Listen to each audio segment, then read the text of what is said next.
High সবাইকে।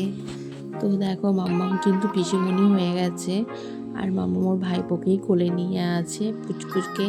তো যাই হোক, সকালবেলায় আমি খেয়ে নিয়েছিলাম, তখন সকাল ছিল না, মোটামুটি 11টা বাজছিল। আমি রুটি করেছিলাম, রুটি আর টক দই দিয়ে খাচ্ছিলাম, কারণ আমি একটু মোটা হয়ে গেছি, একটু না আমি অনেকটাই মোটা হয়ে গেছি।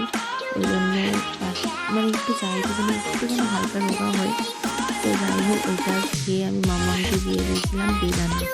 বেদানা কী বলো তো, বেদানাটা আমি রস করছিলাম, তো মাম্মামকে গোটা বেদানা খেতে চাইছিল, ওই জন্য ওকে গোটা গোটা বেদানা ছাড়িয়ে আমি দিলাম। আর এদিকে দেখো আমি একটু রসও করে নিয়েছি, মাম্মামকে খাওয়াবো বলে। তারপরে মাম্মামকে খাইয়ে দাইয়ে আমি দুপুরবেলা খেয়ে নিয়েছিলাম। মাম্মামের জন্য একটু ঝিঙে তরকারি করেছিলাম, একটু ঝিঙের ঝোল করেছিলাম, ওইটা হোকা বাটা, ডিম সিদ্ধ আর একটু ভাত, সামান্য ভাত আর শসা, কারণ ডায়েটে শসাটা অনেকটাই দরকার। তো যাই হোক, আর এদিকে দেখো মাম্মামকে আমি হেয়ার বেল্ট পরাচ্ছিলাম, ও কিছুতেই কিন্তু হেয়ার বেল্ট ক্লিপ কিছুই পরে না। আর এদিকে দেখলে আমি একটা বিকালবেলায় কলাও খেয়ে নিয়েছি।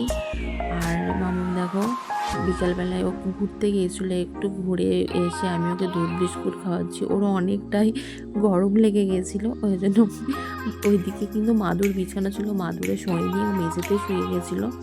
তারপর আমি একটু খাচ্ছিলাম গ্রিন টি, আমার বড় গ্রিন টিটা অনেকদিন আগেই এনে রেখেছিলো, তো খাওয়া কিছুতেই হচ্ছিল না, শুধু চাটাই মানে সন্ধে হলে কি বলতো শুধু চায়ের দিকে মন টানে, কিন্তু দেখলাম চাটাকে আমাকে আরও বন্ধ করতে হবে, এখানে চাটা বন্ধ করে আমি গ্রিন টিটা স্টার্ট করেছি।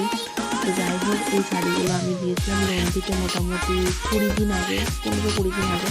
তো আমার বর আজ ফাইনালি এনেছে শাড়িগুলো, অনেকগুলো শাড়ি ছিল, 7টা শাড়ি, তারপরে একটা গাউন ছিল, একটা ক্রপ টপ ছিল, এইগুলোই অনেকগুলো এনেছে।